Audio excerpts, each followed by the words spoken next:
So how long have you been in business for? Just over 10 years. We picked the best year to start, 2008, worldwide crash in financial institutions, and great time to start a business.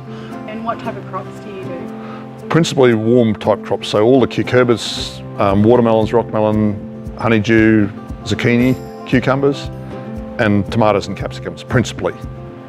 Customer base is farmers all over Australia, so supply direct to farm. The other warm weather crops that we get into, we do sugarcane from tissue culture, bananas from tissue culture, gingers from tissue culture. And then in the last couple of years we moved into macadamia, grafted macadamia trees as well to supplement the business, so try and get diversification that way.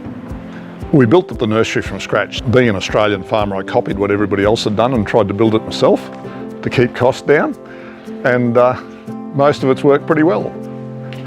So you've always been using automation the whole time? Yeah. An automation from the simple garage door remote that operates the booms that run in this greenhouse. It's only latter times that when we got to real automation, once we made the move with the MultiGrow, that was the first real automation we had. When we bought our Cravo house, it came with a degree of automation, but before that it was all manual.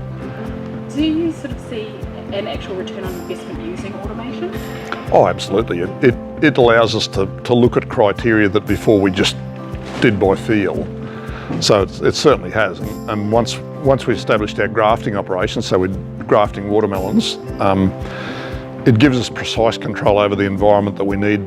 To be able to get a graft to survive, we have to have precise environmental conditions. So that's allowed us to do that. And it allows us to see those things remotely, whereas before you'd have to walk up and look at a temperature gauge or a humidity meter on the wall. So it gives us some freedom with that. And even as simple as screen controls in these greenhouses, it allows us to set parameters and let the screen do it automatically rather than having to get a bunch of people to pull a piece of shade cloth over the top. So there's definite improvements. So from a savings perspective, you would like energy or labour or time or things like that? Mainly labour saving. And I guess the intangible is how much more efficient you are because you can set a set of parameters and allow the thing to do it for you. And that's pretty hard to put a finger on it, but certainly labour savings you can quantify, that's for sure. In our situation, the biggest pain point we have is the pain our customers are going through with the price of fruit and veg. And this last year has been particularly painful for all of them, so that pressure comes back through the supply line. While our customers in Australia can go to a supermarket and buy stuff that's cheaper every week, that has an effect on those that supply, and that effect comes back down the line to us. What do you see the industry moving into in the next sort of 3 to 5 years?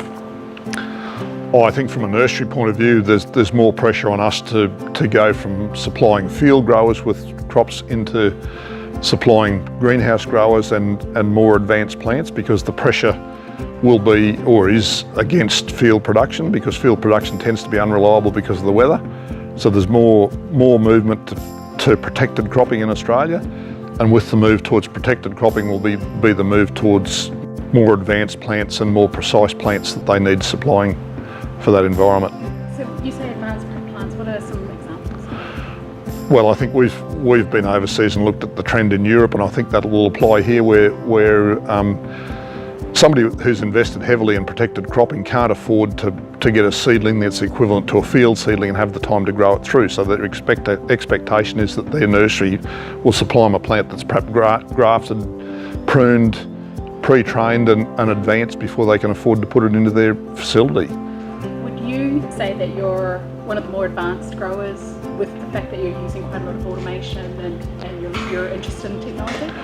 I don't know whether we're one of the more advanced ones. I think it's a case of if you haven't done that, you're going to get left behind in this game. I think if you look at all the nursery growers in Australia, those that are still in business have embraced technology, because without that you just won't stay there. What do you see would be the ideal going forward, like in the next 5 or 10 years? What do you think could or should be invented that would be really helpful? More environmental controls in our greenhouses and more technology to monitor what's going on. Is there anything else, from that industry perspective that you want to sort of comment on, or just say, especially with new growers or growers that are coming into the market?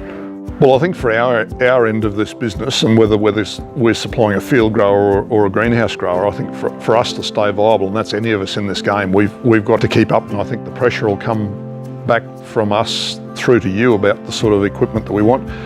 And the crystal ball's a bit hazy about what we're going to need, because it'll become apparent as we go along. So would you encourage young people to get involved in the industry? Absolutely, there's fantastic openings. The problem we have in Australia here is that there aren't anywhere near enough graduates coming into this business, and for us to be able to get young people to come into this is fantastic.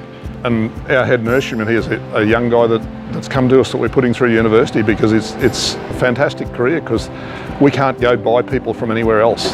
There isn't that group of people with that experience. So we train our own.